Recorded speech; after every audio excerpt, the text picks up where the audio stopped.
Hello and welcome once again to episode 81 of Code Completion. We're a group of iOS developers and educators hoping to share what we love most about development, Apple technology, and completing your code. My name is Dimitri and I'll be your host once again for this episode, and I'm joined today by my fellow completionist, Spencer. Hey there. So I see this online a lot, where developers in the community want to reassure you that you don't need to spend every waking moment of your being doing development. So let's explore this a bit. I don't want to tell you how to use your free time. Like, that's obviously up to you to calculate, like, what is worth using your free time for, whether it's relaxation or learning or doing more work or exploring side projects. So that's totally up to you. But we figured during this time we can explore all of those different avenues. So that way, if you didn't know that you could spend your free time doing something, this could potentially guide you. I think another very important part of this discussion is how much time to dedicate towards work at all, which is oftentimes why I see people like reassuring people that you don't need to do development every waking moment, meaning, at least in one part, I don't want to add meaning to the words, but to me, at least in one part, you don't necessarily need to put 12 hours towards your full-time job every day. Like, you are beholden to them for, I would say, 8 hours most if you are a salaried employee. And if you work hourly, then you're beholden to however many extra hours you want to put in, especially since overtime pay as a developer is very, very nice.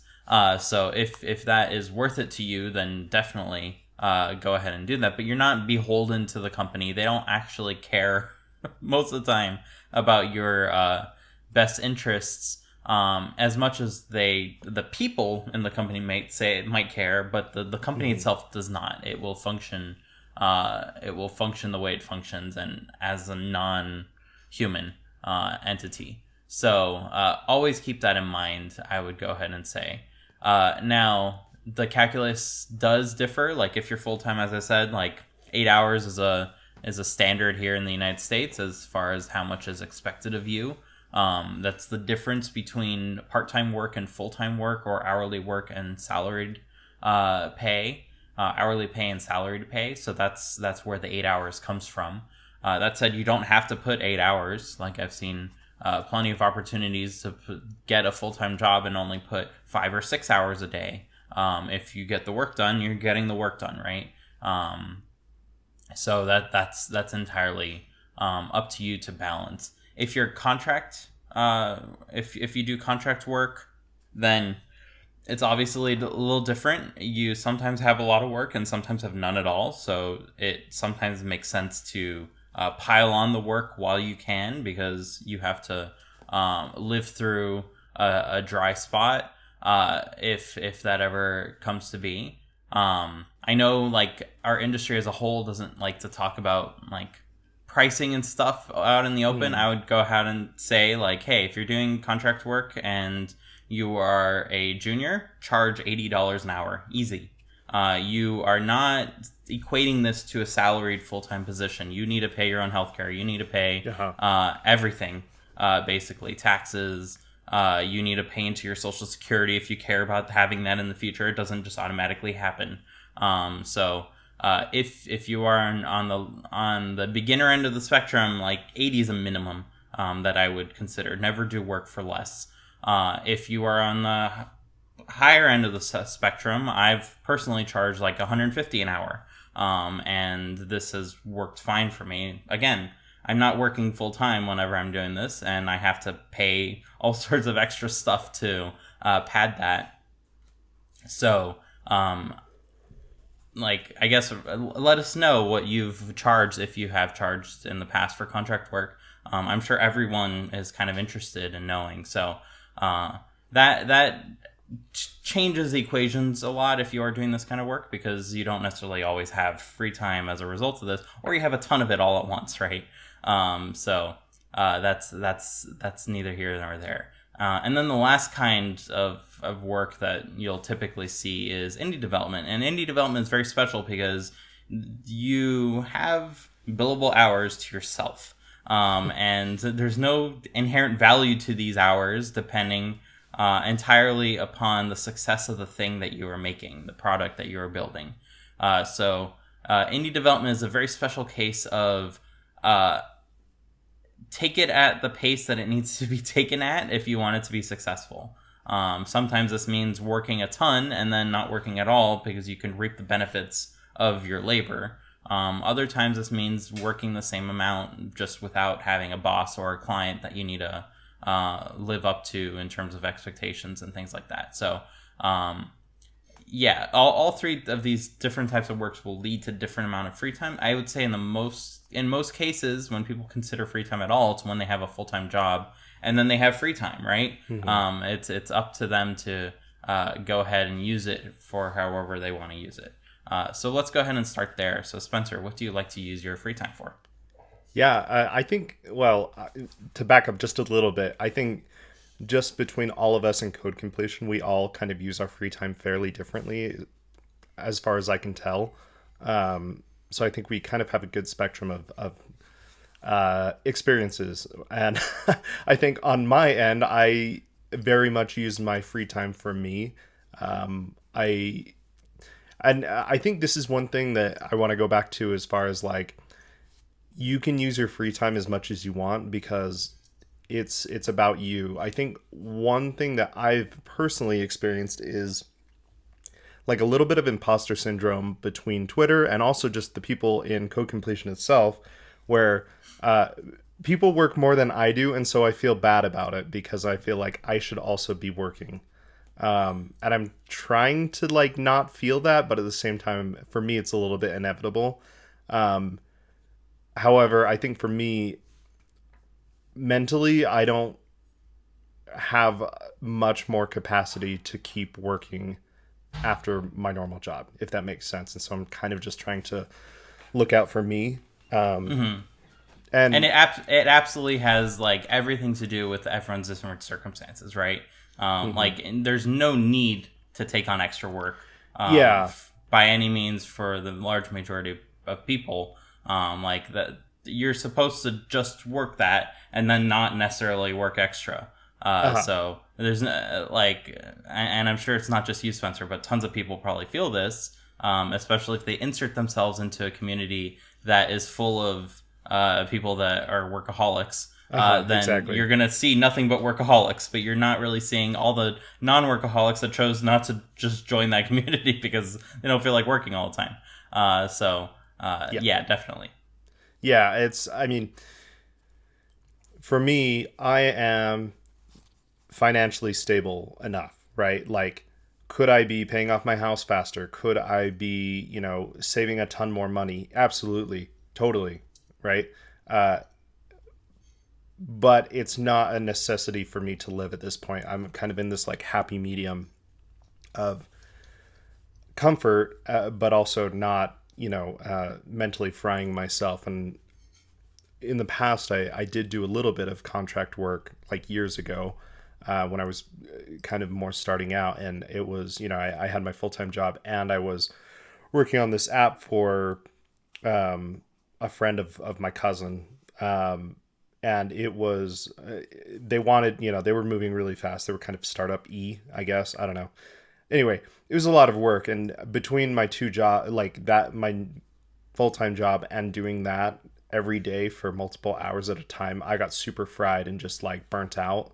So that was kind of a good, I guess, lesson early on that I probably didn't want to do something like that where I was working many hours on top of my normal 8-hour day, if that makes sense. For me, mm-hmm. Right? Again, this is like very specific to the person.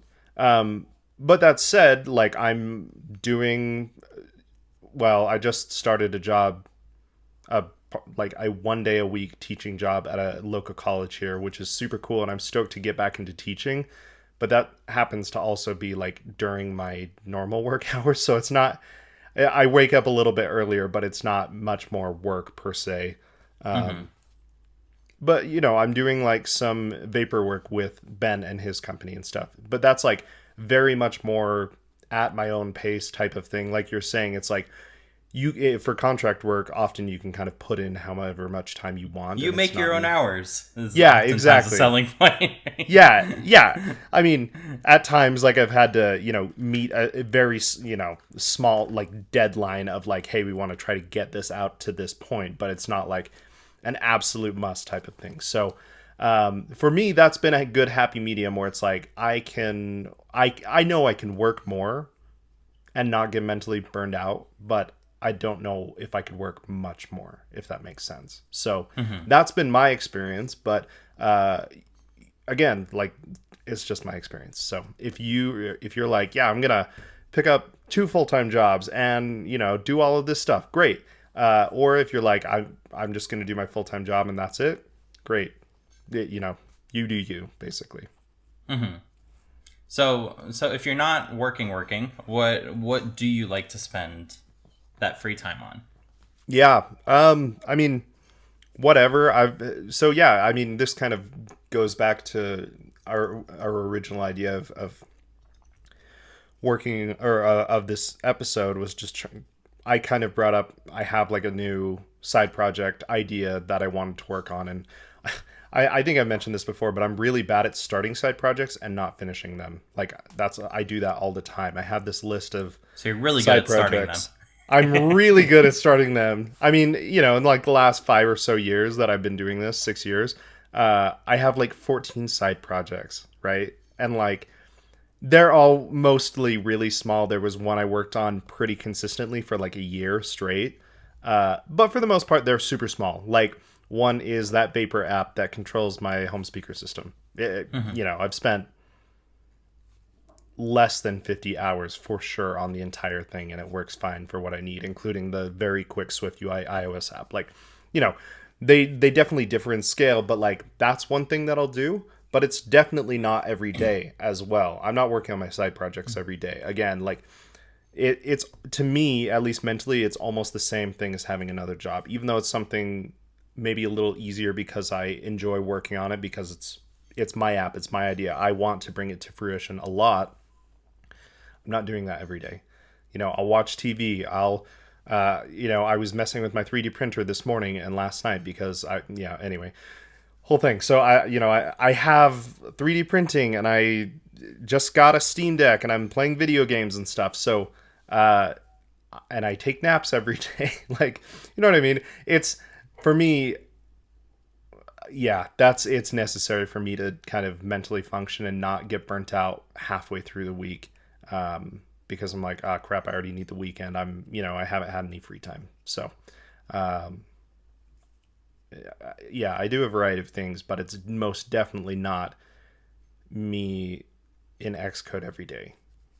That said, a lot of times I am on the computer just, watching YouTube or whatever, but that's different. So you like using computers, not necessarily doing development all the time. Yes, exactly. So yeah, I think there's some avenues to explore here. Especially with side projects and the stigma and guilt over never finishing them, which I think is a very common feeling. And I'd say let's get that out of the way, from the beginning. Side projects don't need to be finished. Like, it's totally fine to just start one, explore what you want to explore, and get something completely different out of it than the end result of that side project, if that makes any sense. Like, it's not just you're building it to build a product or a business. Yes. That is not necessarily the end goal, even if you start off with that as like an idea in the side of your head of like it could potentially be the end goal. It doesn't necessarily have to be. You stand to gain a lot more from just starting something and trying it out than either not starting it at all because you're apathetic towards like being able to finish it. Or not wanting to push yourself in that direction when you think that, you might not have time, and therefore it's going to be harder and harder to keep up with. All those kinds of like negativities that can enter in from the just joy of building something and being creative, right? Yeah, I think that's huge to bring up. And like I said, I don't really finish my side projects very often.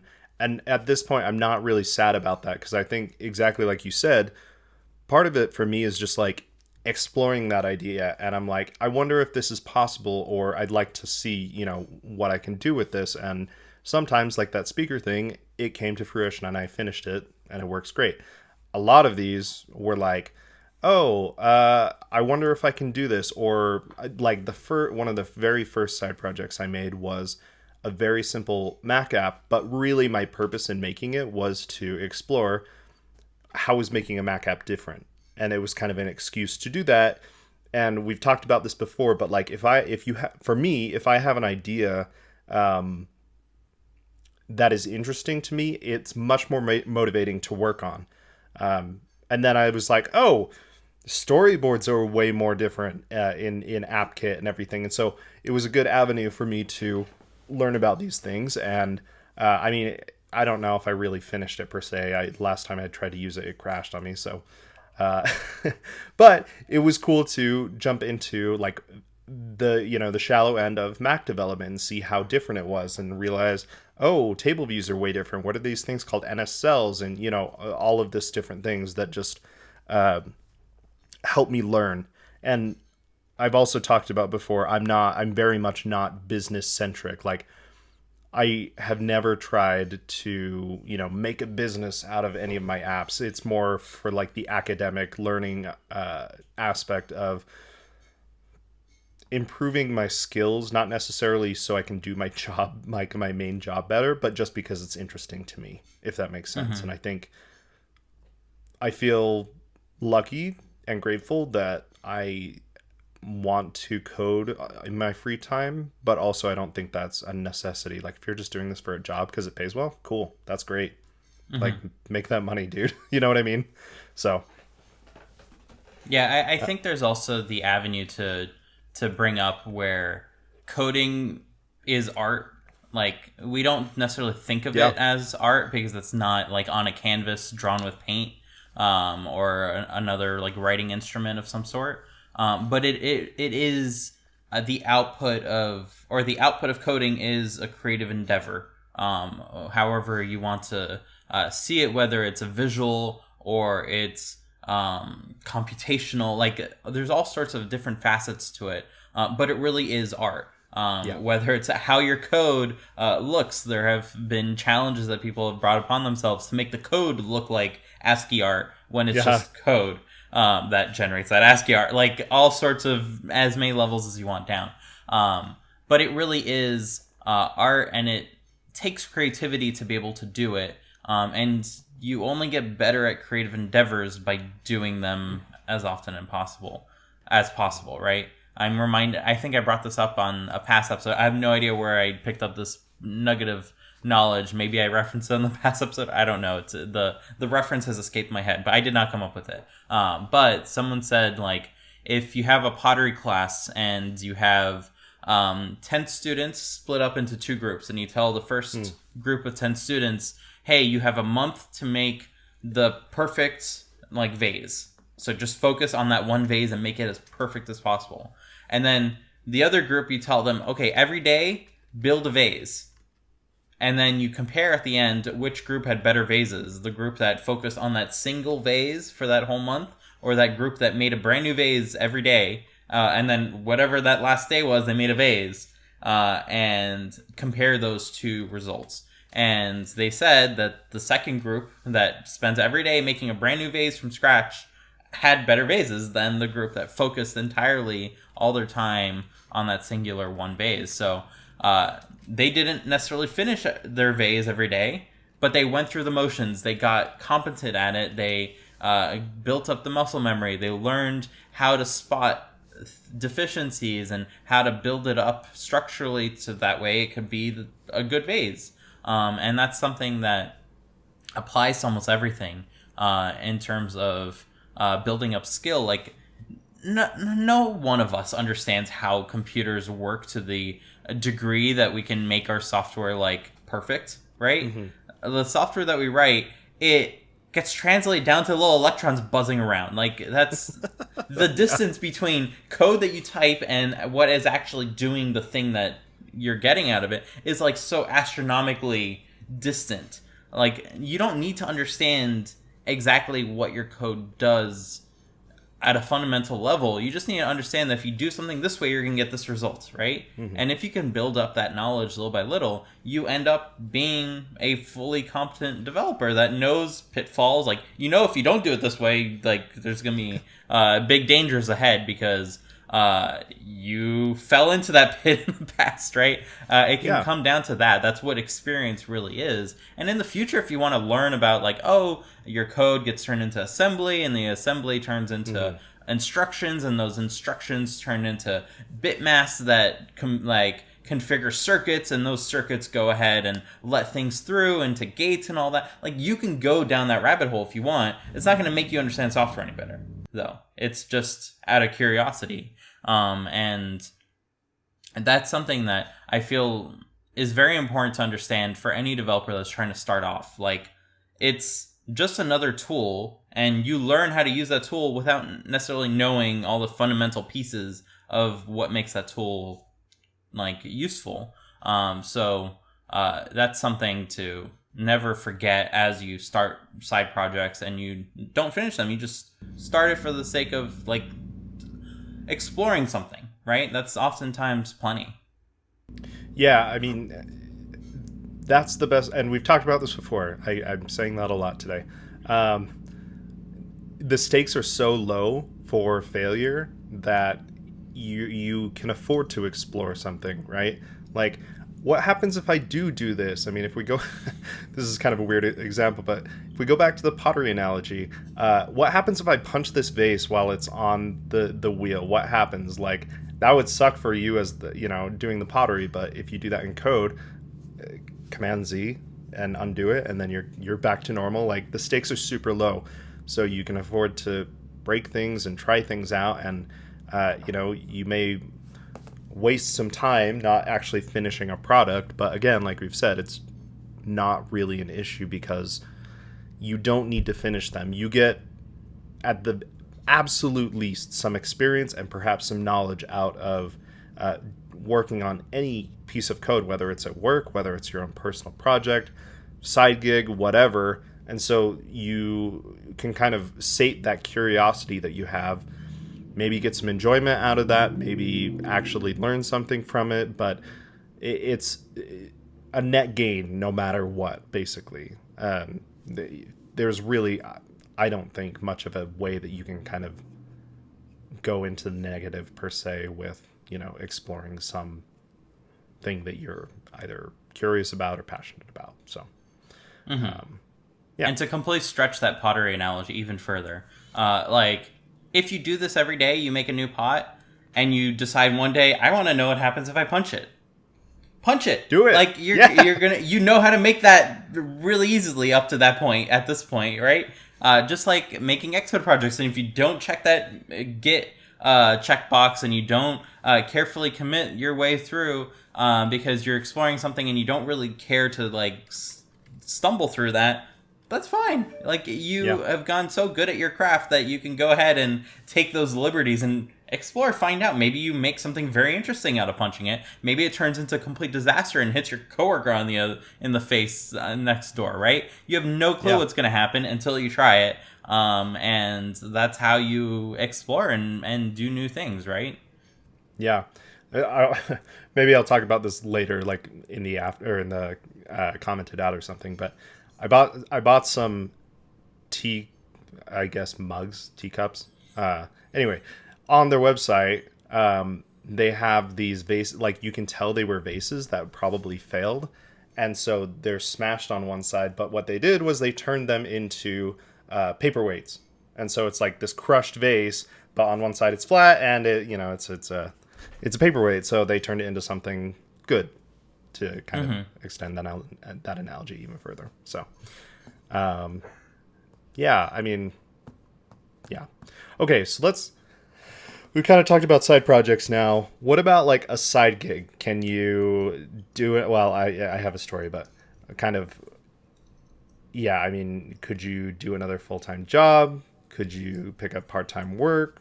Could you, what would you classify as, like, a side gig, I suppose? Yeah, so I've done a little bit of everything here. Yeah. And mostly motivated by I don't know why we as a culture don't want to talk about this ever, but it's like motivated by money, right? I need money for certain goals in my life, and therefore I have free time to be able to use that time to turn into money in some capacity, right? When you have a full-time job, like that, whether you spend 8 hours or 16 hours, it's the same money at the end of the day, because it just gets turned into a yearly salary.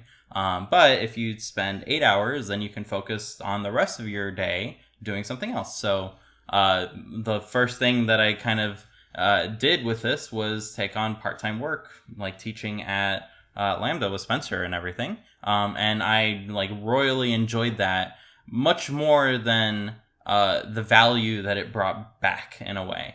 Now, I was exceptionally thankful for it because as the pandemic rolled in, I was furloughed for my full-time position, and therefore that was my lifeline, basically, of keeping afloat, being able to make payments on my mortgage and things like that, because everything is tight when you live in LA, and that tightness kind of gave out right as the pandemic started. So you can go ahead and spend it doing part-time work like that.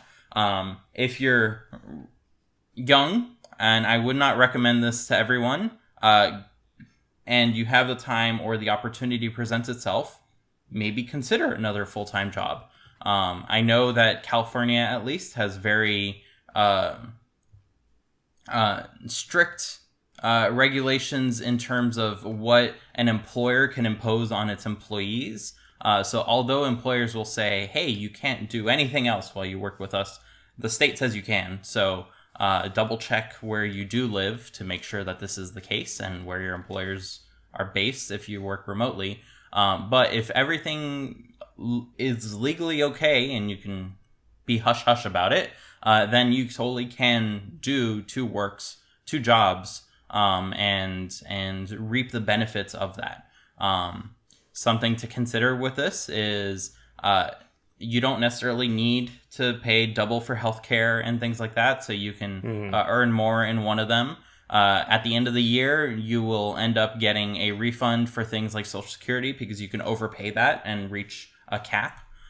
So that is something to consider. And in general, it's a good way of accumulating wealth early while you can, and then like reaping the benefits later by working less, right? Now, I don't recommend this for everyone because it is grueling, and it is something that maybe you do out of necessity more than something that is just out of interest. If you are taking a salary position, do keep in mind that like you are responsible for now 2 jobs. You have to be able to keep up with them. If you do want to do this, I would recommend picking 2 things that are very different. One from a legal standpoint, like you can't accidentally leak information from one company to the other. That's a benefit. That's going to be to your benefit if you ever get sued. But as from a non-legal point, it's a lot easier to do more work if they are not the same thing. So if you can at all, like if you're doing one job doing a bunch of back-end development and another job doing a bunch of UI development, that's going to be a lot easier for you as a person to be able to accomplish rather than double the back-end, because like I'm going to say this up front, you were working 16 hours supposedly a day. And right. Whether you spread that over weekends or you do a little bit less here and there because you get the work done, that's completely up to you to balance, but it is a lot. So I don't want to suggest this lightly, but it is a possibility if you need it, which in terms of pandemic times has been needed by some. I don't know who, but I won't say.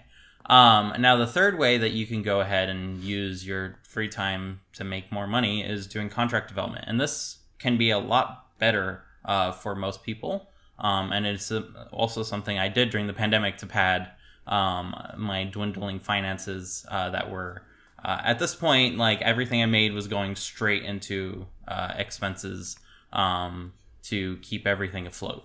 And that was like such a big lifeline after I stopped teaching because the Lambda program ended for iOS development. It turned into something that was not only keeping me afloat, but also was something that was going directly into savings without putting so much pressure on me. So if you can get a contract job, like it doesn't need to be full time anymore, and oftentimes clients can't pay full time; like they can only pay a limited amount. So if you have something that's 10 to 20 hours a week, that's totally doable in your spare time. Either before you start your full-time job, after you finish your full-time job every day, or squeeze into the weekends. So it's something that you can go ahead and organize the way you want. Like, once again, you decide how many hours you work because you bill for those hours. And of course, there are deadlines like Spencer mentioned, right? Like sometimes you do need to get something done by a certain time period, but if you just don't have time that week, you don't bill those hours, the client's not mad. They're not paying for work that's not being done. Right. So contract work or freelance work, as it's always also called, is another great thing to do. But once again, like, charge appropriately for contract work. Do keep in mind that you are not being padded by an employer who's paying half of your medical bills or a medical insurance, who's not paying the other 3% of your Social Security that you are paying as a part of your paycheck. Like, if you're getting freelance, you're a 1099, you don't necessarily have anything extra on your paycheck, which is just a check for what you billed. So you need to account for all the extra expenses if you want to account for them. I mean, you have a full-time job as well, perhaps, so maybe you don't need to account for them, but it's up to you at that point. So yeah, you can definitely use your free time to turn your time into money. I mean, it's beneficial to everyone. But do keep in mind that you are beholden to other things at play, right? And it's not something that is the most liberating work. Sometimes contract work can be grueling because your clients can be not the best. Other times it's the best thing in the world because it's making more money than your full-time job for a fraction of the hours. So, like, I've lived through all of it. I don't want to dive too deep into this because we have other uses of free time that we do want to get into. But I don't know if you needed to hear it from someone before giving it a try. It's definitely worth it if you feel like you have consistent free time. And you have the mental capacity to be able to pull forward with it, and you have the financial need and push, because without that financial push, I don't think I would be able to do it at all. Yeah. And it's something that is mentally taxing, and it's not something you can do forever. But if within your calculations, you can say, hey, if I do this for 3 years, I can pay off my house. I can have some financial independence. And maybe then I don't need to work for someone. Like, my expenses at this point drop to whatever the base, like property tax and food and utilities. Yeah. And then once it's just that, then you are kind of set to just make what you need to make, right?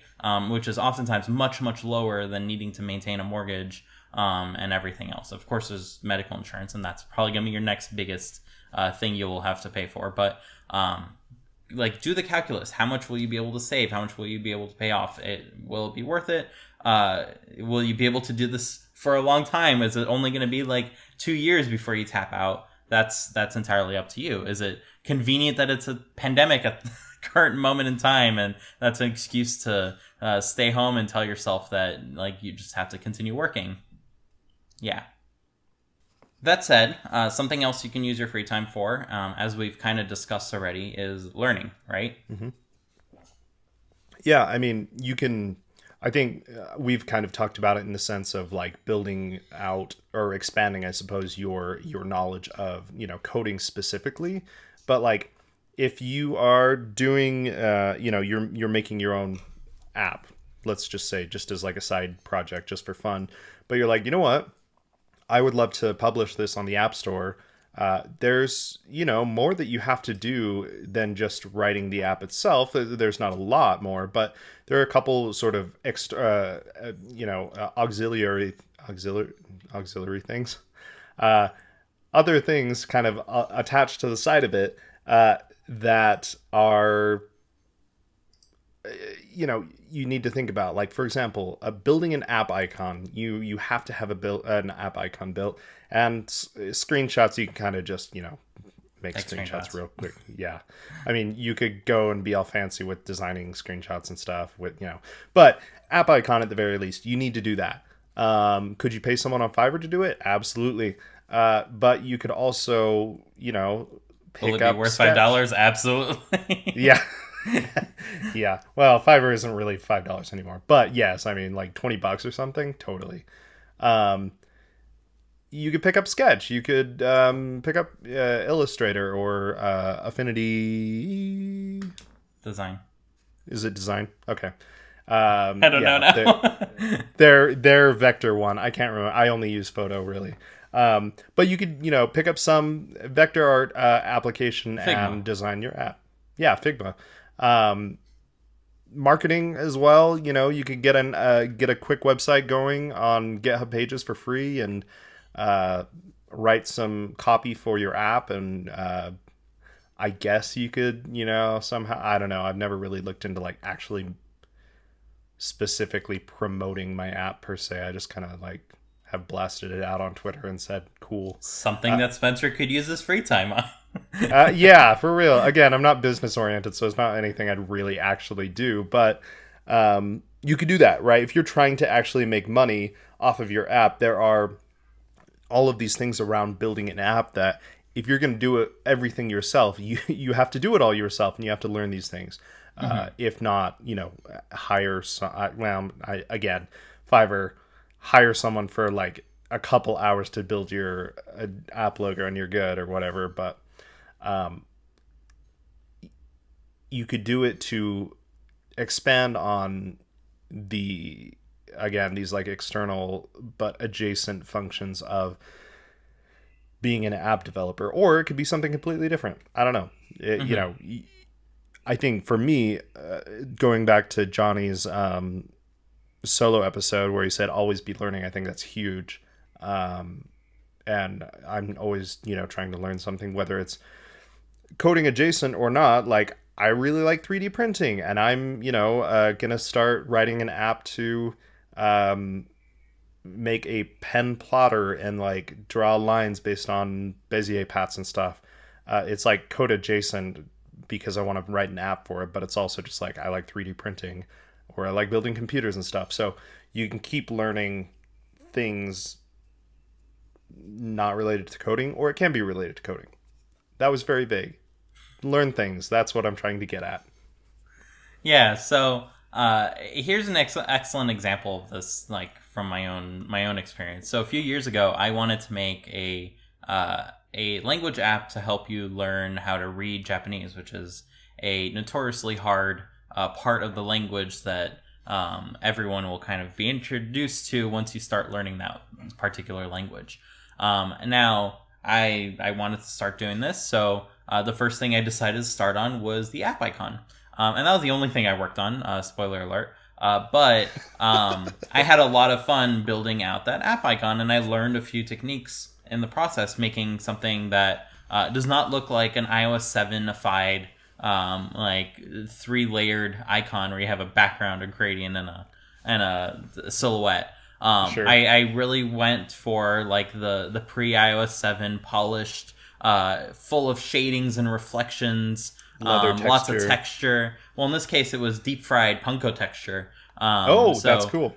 Yeah, so I had a lot of fun building out this, adding hinting so that way it looks sharp at all the different sizes. Like things that you don't think about anymore is like, hey, I have an icon, just resize it. No, This had to be rebuilt to a certain extent at those different sizes if you wanted to see the crisp shapes of everything and be able to read it, because it was a play on a dish in Japanese called a katsudon, which is, katsu is a deep fried like fillet of chicken or pork, and don is short for donburi, which is a bowl. So you have a bowl of rice with something deep fried on it, and a katsudon, if you take the word katsu, which means to win as well, is oftentimes eaten for victory, to be successful at something.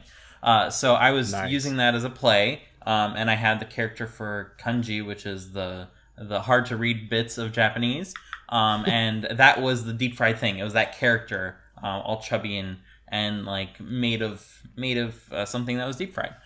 So I wanted that character to be legible, but also look like the thing that it was trying to represent. So the app icon itself was the bowl, a little what's that called? One of those red and black lacquer bowls that you typically see in Japanese cuisine, with a bed of rice and a deep fried character on top That's of it. super cool. And I had a lot of fun building that. I did not make the app past that point. So to be clear, side projects, they don't get finished. But but I was practicing something that I little by little improve at every time I do practice it. And that was design. And that's something that is actionable. Like you can totally go ahead and do that to get better at doing design. So that way you don't get $20 worth of app icon by paying $20 for it, right? You get thousands of dollars worth of app icon because you've slowly been building up that repertoire, right? So it's something that you can go ahead and practice anytime, really, and would directly help you build apps, right? Same for marketing. Like a concrete way that I can think of to practice marketing is build out websites. Fake websites. They don't actually pertain to any real product. But if you didn't need to put the hard work into making a product and you just needed to design it perhaps and then show off the cool aspects and identify what those cool aspects are and identify what the market is and who your customers are and build out those sites, that's practicing marketing, right?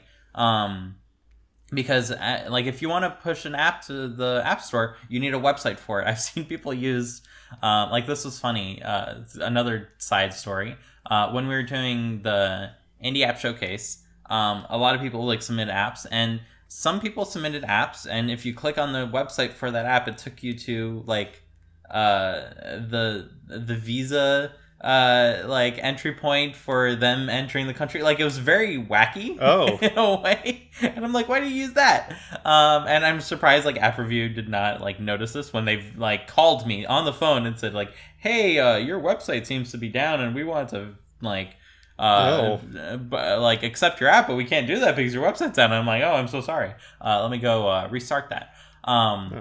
Yeah, don't run your own servers.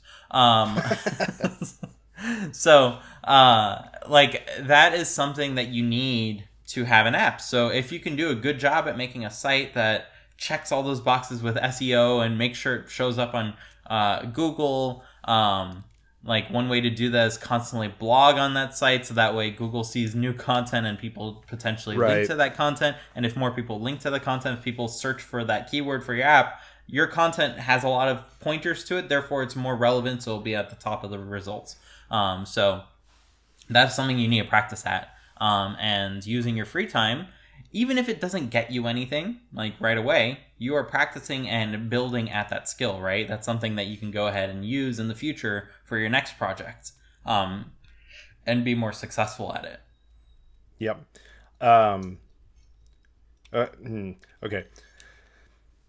Going back to marketing and how I don't like it, or business in general, I think everything that Dimitri said is awesome. I think one thing with that is like, for me, I actually enjoy design. Like that's honestly what I was going to school for before. Didn't work out. That's okay. Still like it. It's a side project. It's a side project. Exactly. It'll never be finished. But business is like not a side project for me. Sounds so unappealing to me. That if I was serious and I was like, you know what, I really do want to put this app out, some of your learning or free time could be spent finding a business partner, right? And saying, you know what, Dimitri likes business, or Ben likes business, or whoever, right? I want to partner with them, and you can kind of split the duties of what you want to do, and you'll be like, you know what, I'll write the app if you'll do the business, because I don't want to do the business, and you X person don't want to do the app, you know, you can kind of like build off of each other and learn to work with someone. That's, I mean, I'm kind of trying to shoehorn this into like learning, but again, going back to like, It's a you skill. don't need to do, It's not something it's a you skill. get automatically. Yeah, but you don't need to do everything. And again, like use your free time how you want to. We're not trying to say, and I don't think we're getting it across like this, but I want to clarify. You don't have to learn design to be a developer. You don't have to learn marketing to be a developer. Would it help? Yeah, totally. But also, you don't have to. There are other avenues to do all of these things. Again, Fiverr or like Dimitri, would someone on Fiverr put in the time to make it look good at every size? Probably not, unless you paid them, again, like Dimitri said, thousands of dollars. You know, so it's like a balance of like, do you want to spend money or do you want to spend your time learning how to do this and making it work for your ultimate goal? If you're just like, I want to put my app on the App Store and like have a semi-decent app icon, cool. Yeah, Fiverr's great. But there's all levels to these things, I suppose, is what I'm trying to get at. Yeah, and one thing I want to also clarify, time is not money. People like to say that, oh, my time is money and I'm very important. Time is not money. If you're so important that like you are making millions of dollars a year, it's not your time. Like you are not doing that. You are orchestrating perhaps, but it's not like if you take 5 minutes out of that person's day, that millions of dollars is still going to be made. I want to make that absolutely clear. You can turn your time into money, but time is not money. Once you don't have an active contract that's churning that time into money, like that time can be used for anything. Like don't use it as an excuse for not doing other things, which is it's very easy to fall down that hole. Yeah. Now, if you have time to be doing the contract work and you're choosing not to, then yes, perhaps time is money. But like that amount of time is so limited. Like you still have other responsibilities to take care of, like eating, washing, all sorts of cleaning. Like there's a mountain of other things that we have to do with our time during the day. And like that has to be taken into account. So don't go and think that like you are too important to spend your time learning something new, because it is absolutely possible for you to benefit and reap the rewards of that, right?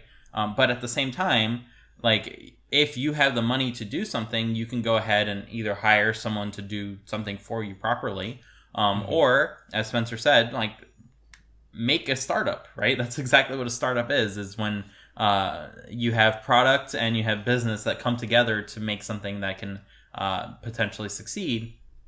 And sometimes it doesn't, and that's totally fine. Make sure the person you do this with is not going to be part of an existing relationship that's going to be ruined by you attempting this, because you both have to give up for it to succeed.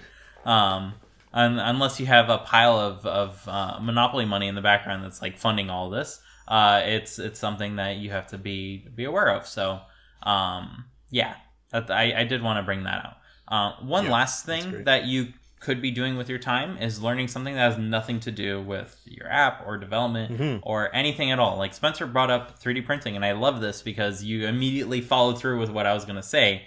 Like, you like 3D printing, and then you're like, oh, hey, I like 3D printing so much, I know how to do apps. I can marry those two like ideas, and I can do something that's a combination of them.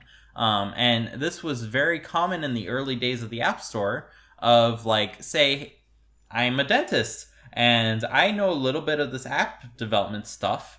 I can make an app that is focused for dentists that no one else can make. You know, unless you're a dentist, you don't know of all the things that would satisfy that potential user. So I have no idea where that example came from. It's like from a decade ago at least, but it stuck in my head because learning stuff that is auxiliary to like what you know can balloon what your experiences can produce in the future, right? Absolutely. And this is not just like the ancillary skills like design and marketing. I'm talking about like things that have nothing to do. Learning about physics. And like another example is there are some really cool apps on the App Store that let you explore the fourth dimension. Guess who is guess who is in a really good place to explain the fourth dimension to someone and potentially program it so that way you can explore it? Someone who knows physics and math, right? Like, if you don't know that, you're going to be like way over your head trying to solve the equations of, oh, when I rotate this model and I want the 3D 4D hypercube to like do its thing where the cube on the inside goes and eats the one on the outside and all that. Like, that's math, right? You are way out of your comfort zone if you want to program that and you know nothing beyond like simple algebra. So that is something that's going to help you do stuff that you didn't even think of up until that point. Easy ways to go about doing this, like watch stuff on YouTube that is just fascinating and interesting. Like, there's different segments of media and entertainment. There's stuff that just satisfies you for existing, and then there's stuff that like makes you more curious, and then you go down that rabbit hole and keep learning about it. So that's a totally like it's a-okay to learn about stuff that has nothing to do with what you're doing, because it may benefit you in the future in ways that you totally don't expect, right? Yeah, absolutely. I mean, that's probably where a lot of, very prolific or beloved, I suppose, apps come from. Like, I don't know if this is the case. I don't know hardly at all and his name escapes me right now, but like pCalc, for example, is like a very prolific James app. Thompson. And it's a calculator. I mean, it does a lot more. It's super cool. But my point is, like, I would never write that app, and I would never have the grit and determination to do that. I hate math. Math is like, I hate it. And so I would never have the passion to do everything that he does. And I mean, he's like, he puts like a ton of extra cool stuff in there. I don't know if it's still in there. I haven't looked at it in a while, but like AR stuff with like rolling dice and stuff.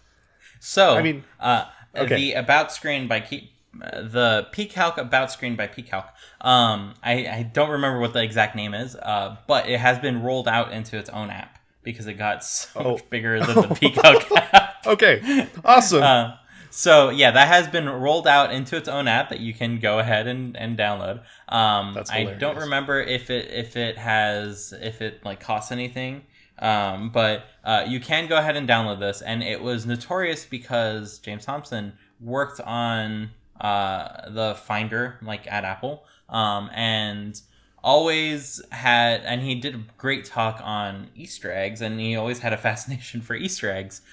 So Easter eggs in about screens was what Finder was doing, and that was something that he wanted to do for his own app. So he went and needed something to like explore that was different, like perhaps got a little tired of the calculator part of pCalc and was like, AR seems fun, 3D modeling seems fun, I'm going to learn about all that. And it's not going to benefit my app in any way. Like, it's not going to make the buttons of the calculator turn all 3D or anything. It was just to kind of learn, and he wanted to put it somewhere so that way other people can futz around with it and play with it. And he put it in the about screen, and you can now drive a car around and throw bananas and explore a whole 3D space of cool, like insanity, which is like an excellent use of your free time when you don't know what to do with it, because you learn a whole bunch of stuff. One thing he learned is how to do 3D stuff, and therefore he built another app, Dice by pCalc, which is the funniest way to name. It is a separate app. Yeah, it's the funniest way to name stuff, but he likes D&D, and he now knows how to do 3D stuff. He knows how to do app development. Guess what? He can make a dice simulator, and is something that he probably learned further things from. So that is such an excellent example. I'm so glad you brought it up, of like learning all sorts of different things, and it leading to unexpected things at the end of the day, right? You don't want to make a dice simulator unless you are interested in role-playing games where you need tons of dice, right? And maybe you have a lack of dice, or you keep losing your dice, and it's like perfect dice simulator. That only becomes possible if you have all these independent things that can lead up to doing that well, right? You might just make a random number generator, but it ain't no dice simulator, right?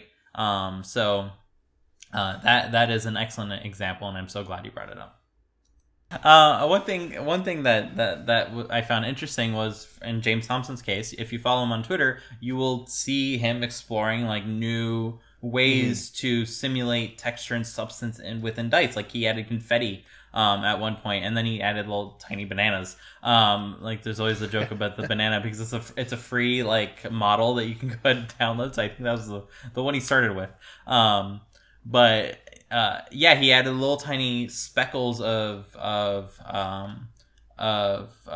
confetti inside of the dice, and that was actually modeled there rather than just a flat texture on top. That's so cool. So that is something that takes work. You need to learn about all sorts of things to be able to do that. But if it's incremental, it's possible, right? If it's all at once, it's like, oh, this is my end state, and I'm starting from nothing.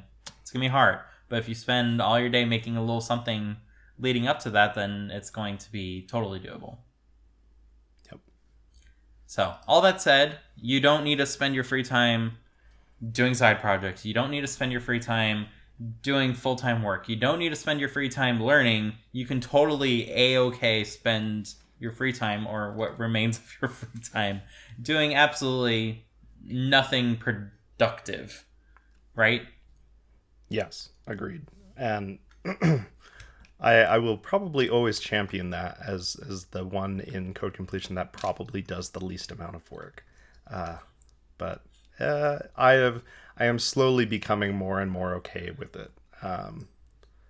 Like Dimitri said, I think like I often admire and envy Dimitri and Ben and Fernando because they're all doing these side gigs and multiple jobs and stuff, and it's like, you know, Dimitri mentioned like you can make a lot of money and have financial independence and stuff, and that's awesome.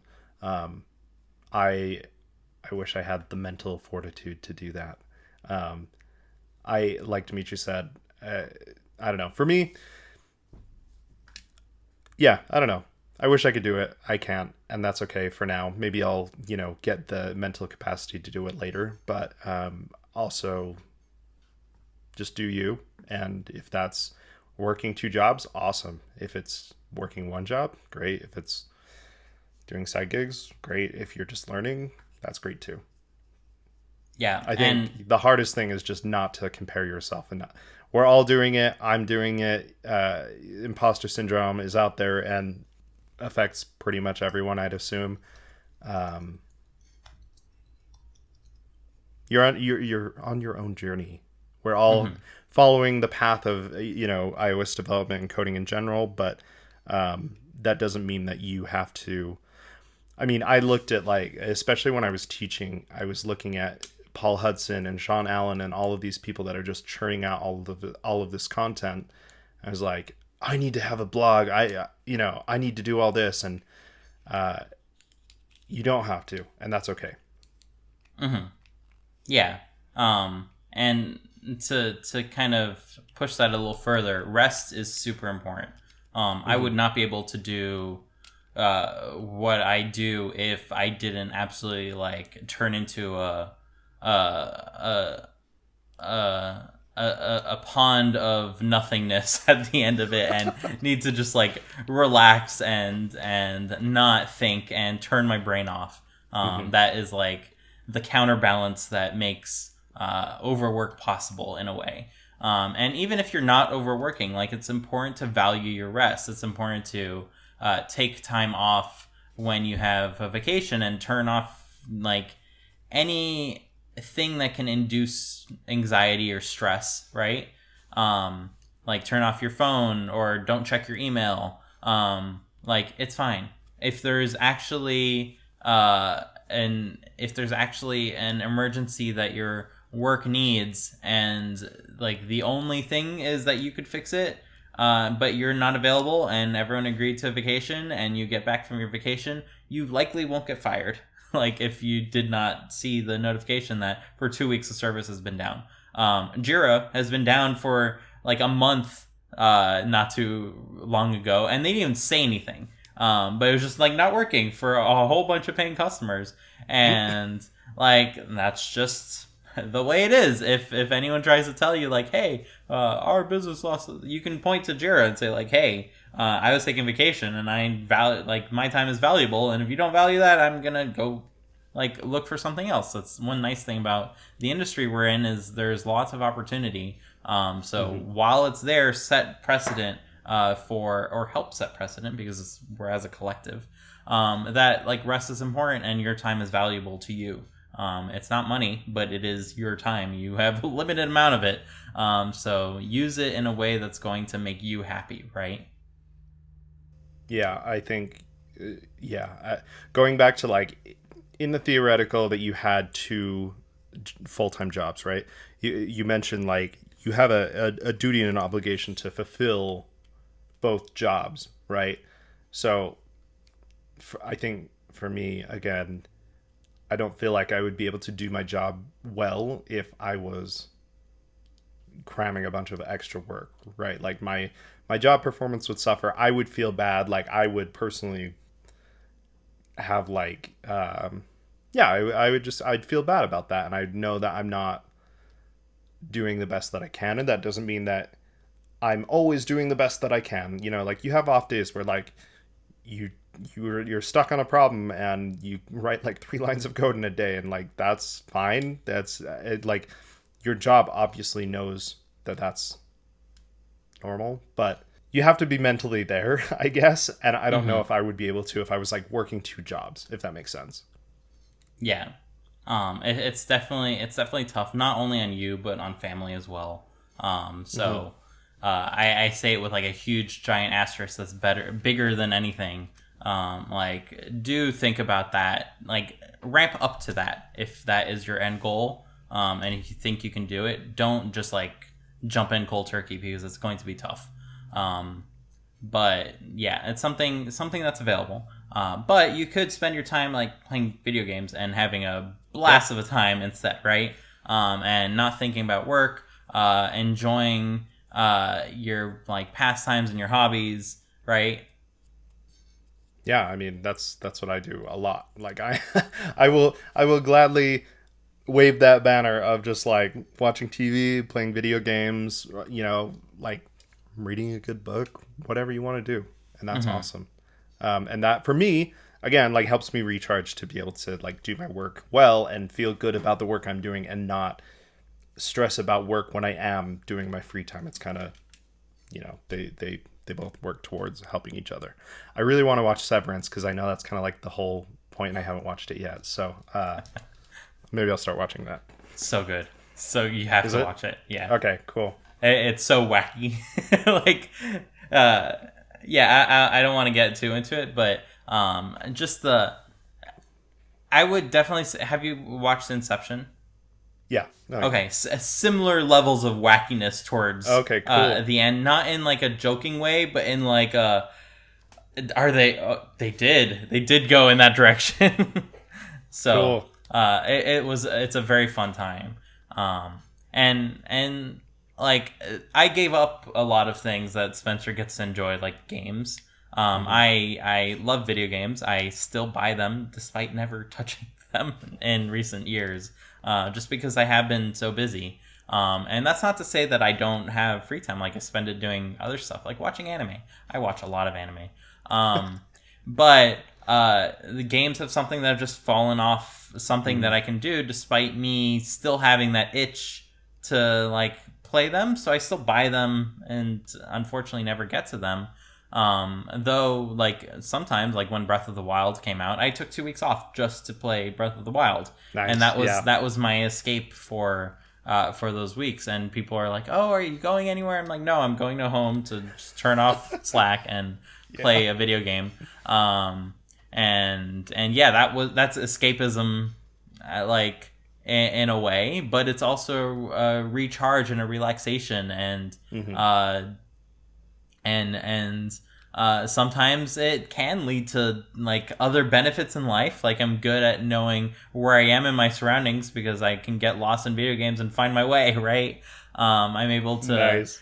to like map out where I am in a place and know how to like reconcile that. And that's probably because I played a lot of video games when I was young, and even today when I still can.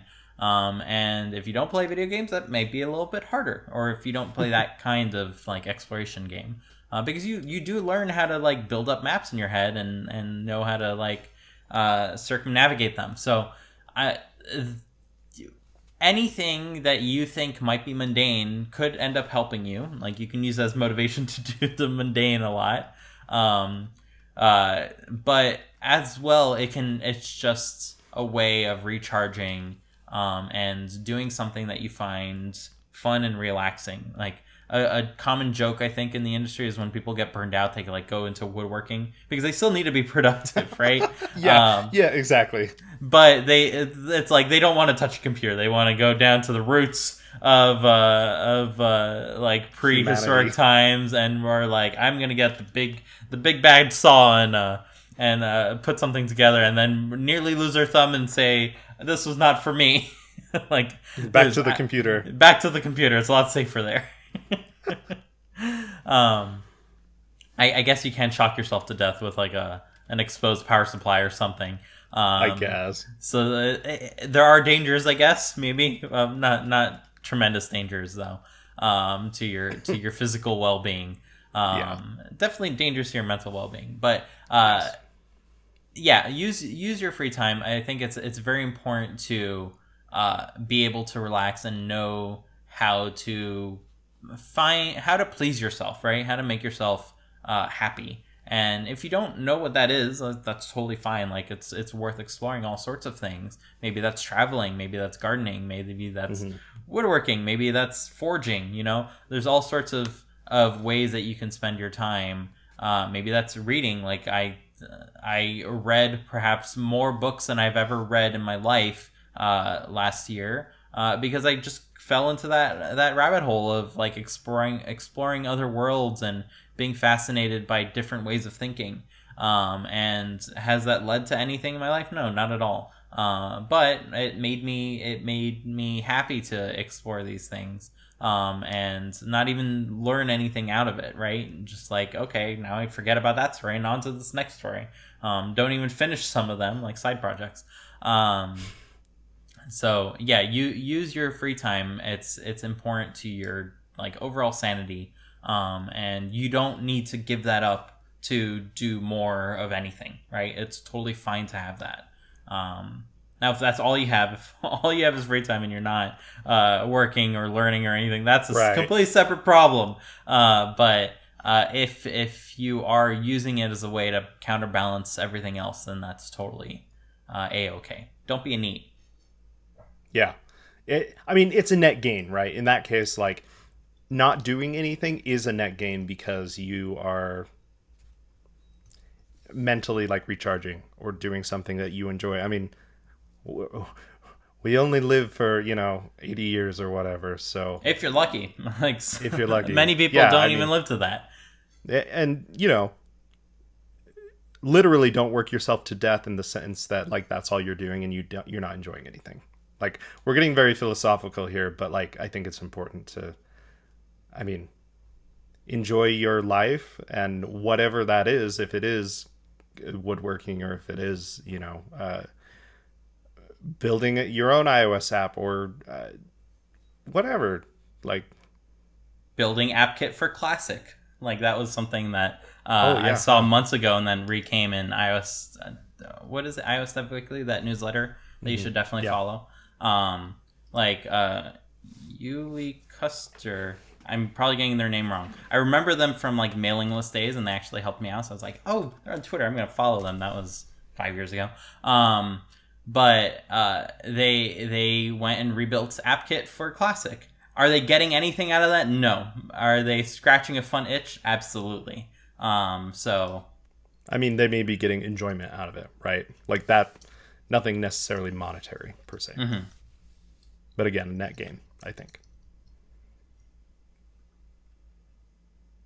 Yeah. Super side note, like Japan also has like a term for work, like overworked to death. Like that's a stated reason of death. That's and crazy. I think that's so sad that it gets to that. Like, yeah. If you need to work out of like need so much that you just wither away. I hope that you have the capacity to rethink like what's important and rethink how you can go ahead and reprioritize like everything in your life. So that way that is not the case. I definitely choose to like work the amount that I do. It's no longer a particular need to do so from a financial sense, though I would have to give things up if I were to stop. It's not something that is like pushing me. Like I have a way out.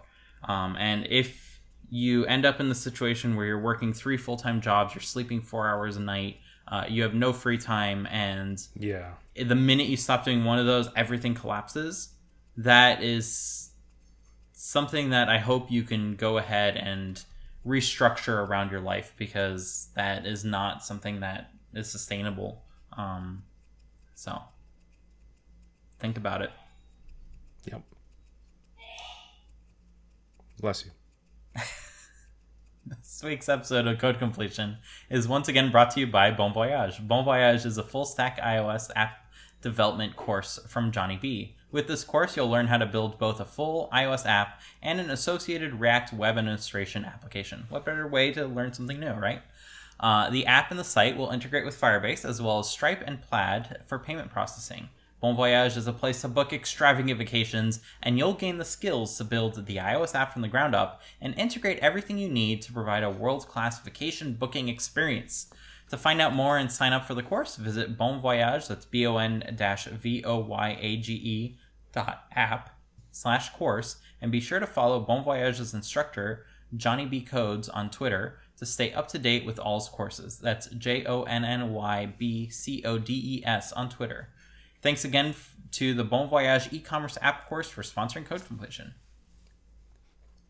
So we have another mini review corner slated for today, and that is because I bought the Logitech Circle View. So this comes in a nice little package like so. And it's a very small little camera. So I have it on my hand right here. It bends like completely. It twists however you need to. And it has mounting hardware. So I'm not going to show you the HomeKit code on the bottom. But I guess that's a spoiler. You manage this without any app. You just go ahead and pull up the Home app on your phone.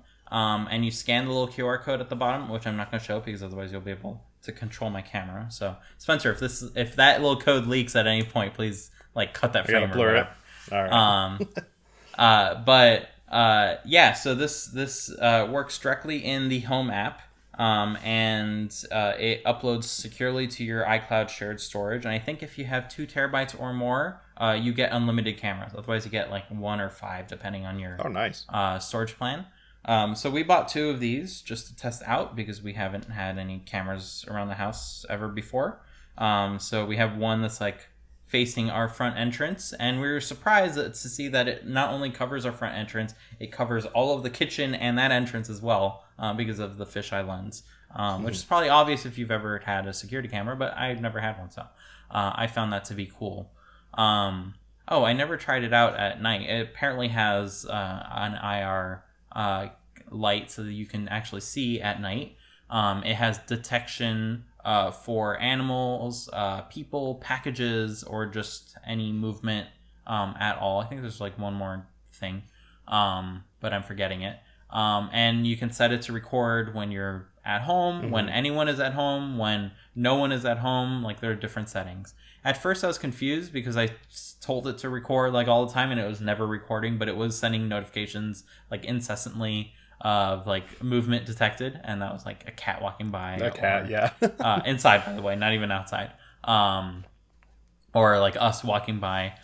So I found out you can set up active areas, and you can just like tap and then like be endlessly frustrated moving it with your finger. So maybe pull out your iPad for that task. But it gives you a live feed, and you can just kind of like set up like where you want it to detect motion. So that works pretty well. It has a built-in microphone and speaker, so you can go ahead and talk over it. Not to say that this is like a good use for like a doorbell application. They also sell a doorbell called the Circle View doorbell, I think. But it requires like a transformer and everything, like replacing an existing doorbell, which we do not have. So we have to think about installing all that in the future if we want one. But it comes with mounting hardware, so you can mount it indoor or outdoor. It is outdoor rated, though only the camera itself is outdoor rated. The USB part is not, so you need to punch a hole to get power to this thing inside somewhere. So that's something to consider if you do want them outdoors. But it does come with the mounting plates and everything. It comes with a little USB power adapter, which I was surprised it came with, because a lot of things nowadays don't come with them. And then I'm left scrambling for the dwindling supply of iPhone like little wall wart cubes, which I don't have anymore now. Curse you, Apple. Yeah. I definitely would say I recommend it. It looks good. It sends notifications to absolutely everything, so you can dial that into exactly what you want. Have it only send notifications when you're at home or when you're not at home, and vice versa. The recording took like a day or two to kick in. I don't know what was up with that. But when we got a notification like a few days later, we noticed that, hey, there's a recording UI now. And it doesn't just show live, it shows like in the past as well. And it apparently stores like 10 days worth. It records a little bit before a movement starts and then the movement. Overall pretty cool little piece of tech. So if you're looking for a camera and you have a little extra money to spend on one that is going to be privacy conscious and stuff like that, then this is one of those, assuming you have Apple stuff, which I'd be surprised that you're listening to this podcast if you don't.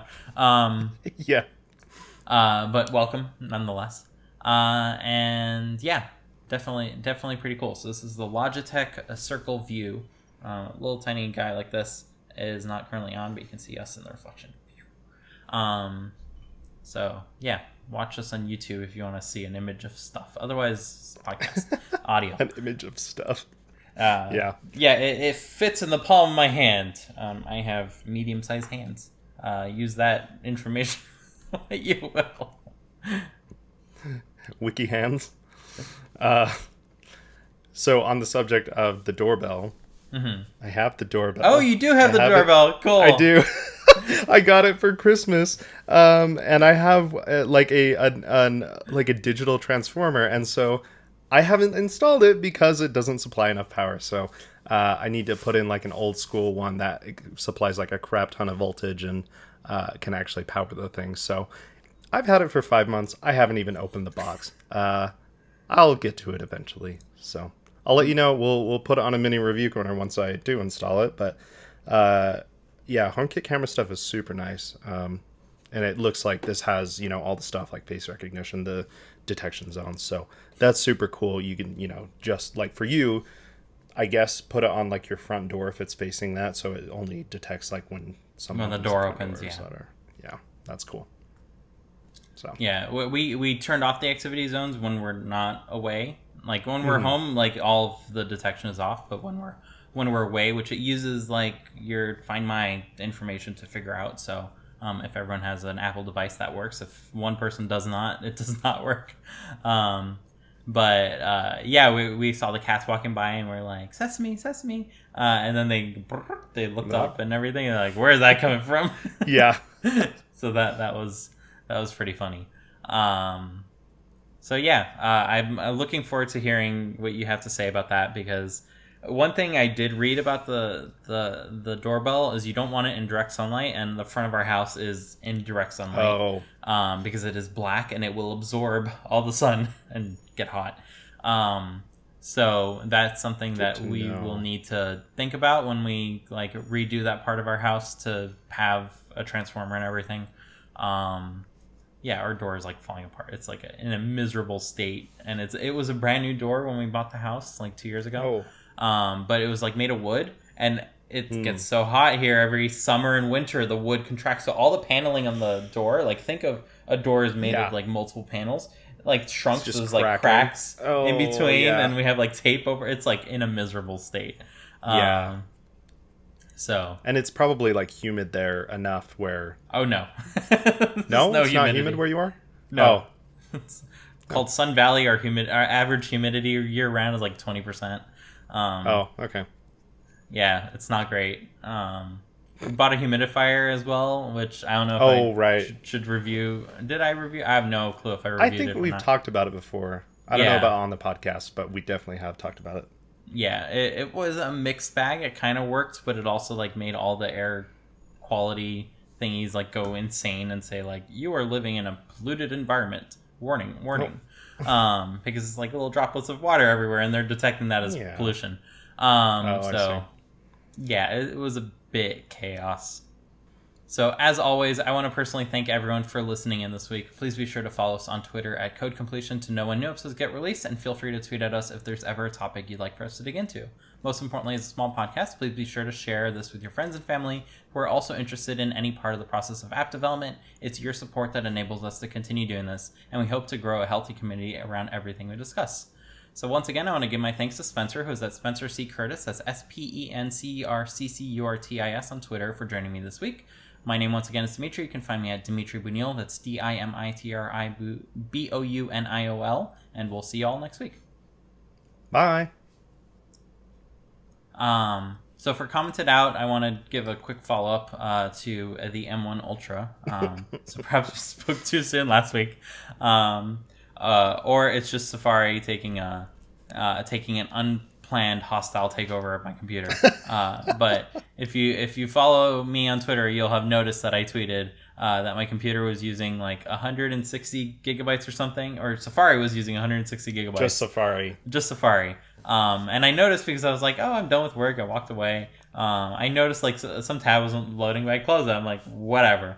So I walked away, and then I like double checked something on my computer, and I saw the infamous "your computer has run out of system memory" dialog, and everything was low. Like Safari showed like 500 megabytes or whatever, which is a lot nowadays. A lot if it were back in the day, but like not a lot nowadays. Sure. Especially when I have 128 gigabytes available. So I'm like, what's going on? Did the Swift compiler do something naughty again? That's what I immediately assumed. But no, I checked iSet menus, and the sum of all Safari subprocesses showed 160 something gigabytes. So I nailed this down in Activity Monitor to 5 processes that were like 5 subprocesses that were running for Safari for linear.app, which is a task like management tool for software development.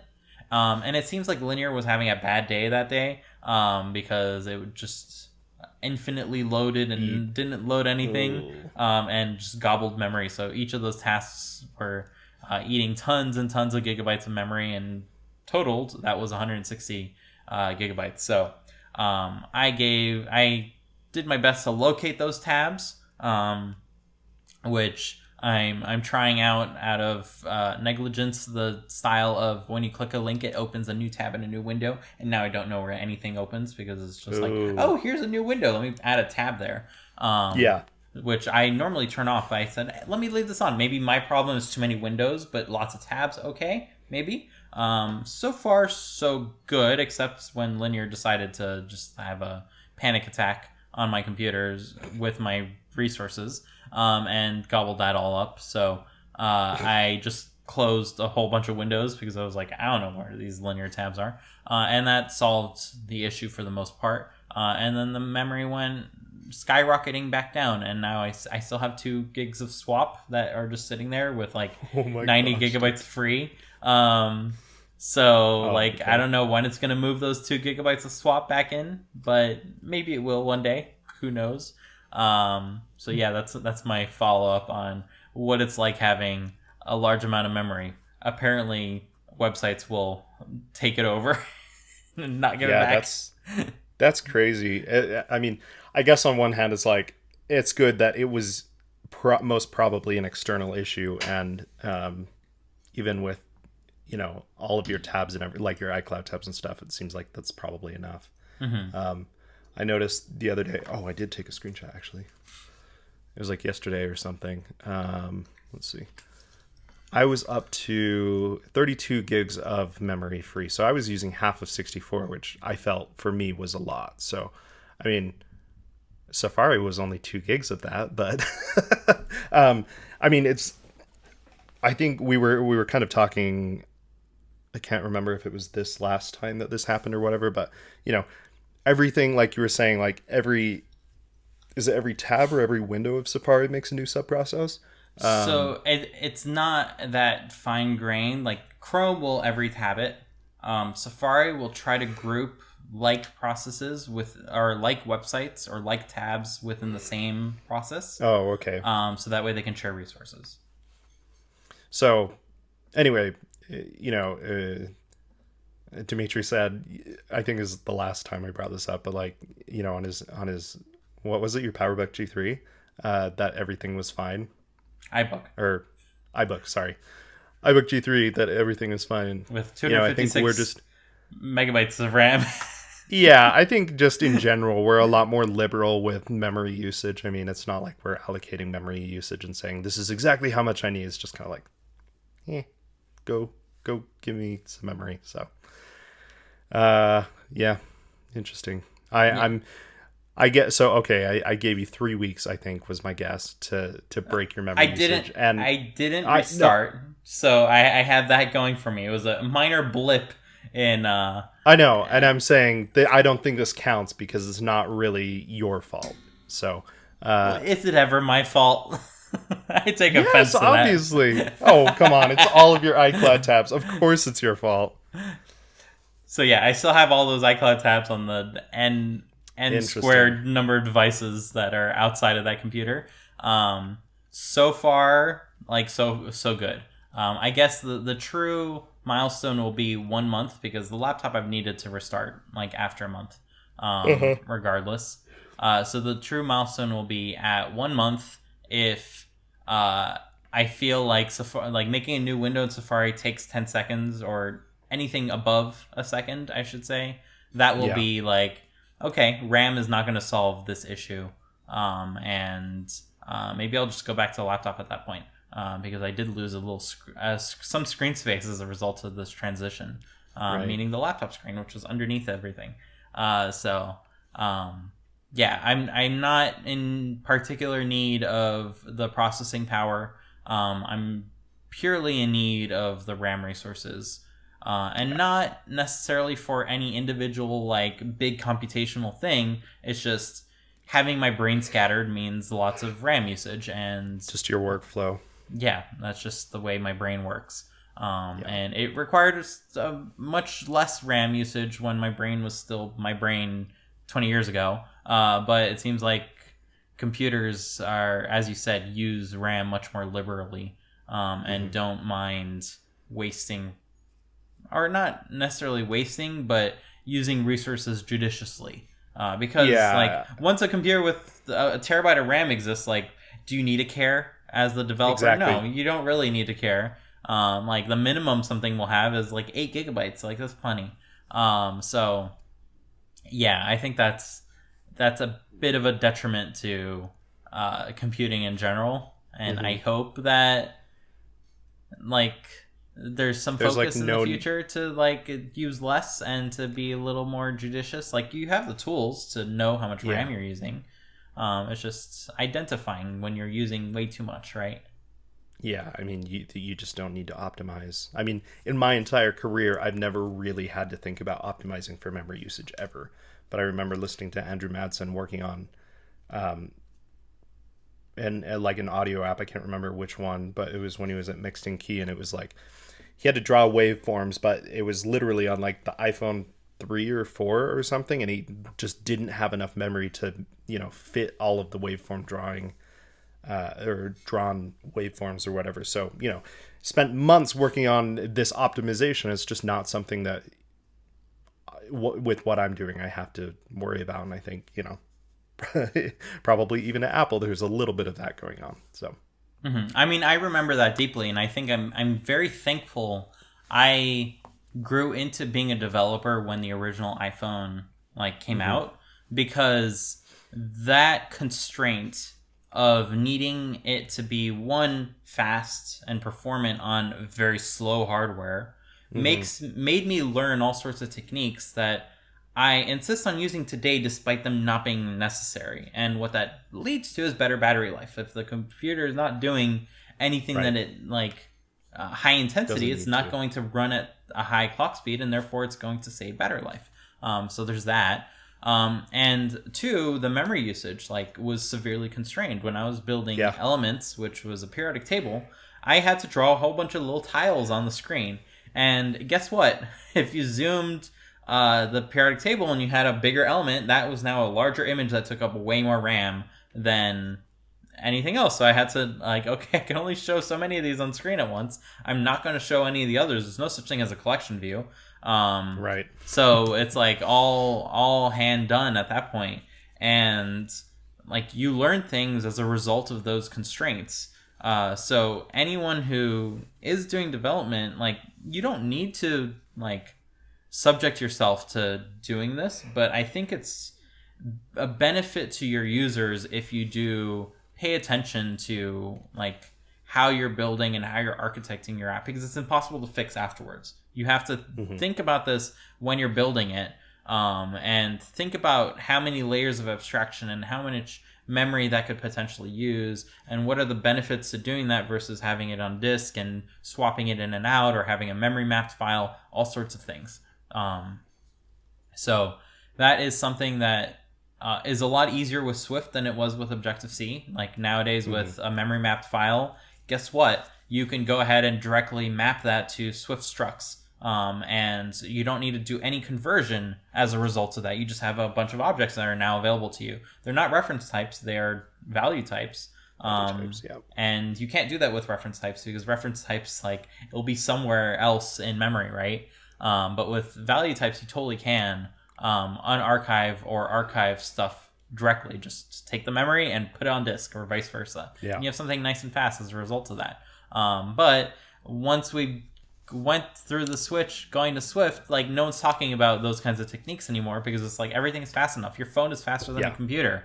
Thankfully now we finally have computers faster than our phones, but like that took a while to get to. It was a little ironic enough. So yeah, we've said it before, like performance still matters, even though I have 128 gigabytes. If I'm not doing anything computationally expensive, I should not need 128 gigabytes to just splatter my brain on top of a screen into many different overlapping windows. Like, yeah. They're better use of computing resources than me needing to just have everything haphazardly on a desk, right? But this is the world we've come to, and I'm hoping this is a solution to being able to continue being me in terms of how I think and how I work, rather than not. Yep. I don't know. I have issues. I already know that. Well, I think the reason that you have like two jobs is just so you can like keep buying the next top tier Apple product. So it's the only thing that pays for it, that's for certain. Yeah, I'm just kidding. No, you're absolutely right. Like I would not dream of buying new hardware constantly if I didn't have the financial ability to do so, right? And if it lets me do my work more effectively, then it's worth it. It definitely facilitates your work. It's not just like a for fun expense, for sure. I mean, it is fun, but I mean, the fun expense is buying a new iPhone every year. That's completely like unnecessary at this point. Yeah, that's true. That's true. You get a new camera, and that's the only like way that my camera is going to get better year over year, and you're going to notice that in 10 years when you look at the pictures. That's always how it is, right? You're not taking the photos for now. You're taking photos for 10 years from now, when your photo library is going to say, hey, remember this? And then you're going to be like, oh, and go through all those photos and be like, these are horrible. But this was like what was available at the time. So it's like just the way it was. 320 by 480. Yeah, good quality. Or it's still 12 megapixels, but it looks like jank. Looking forward to more than 12 megapixels, Apple. I mean, it's been how many years that we've been on 12? It's been a while. And I know a lot of people say, oh, you don't need, like, if you look at photos on an iPad or on a Mac, they look like jank. Like we need more than 12 megapixels just in terms of resolution because we have so many pixels on larger devices. Like on a phone, you don't notice, but everywhere else, you kind of do. Yeah. Anyways, bye, everyone. All right. See ya.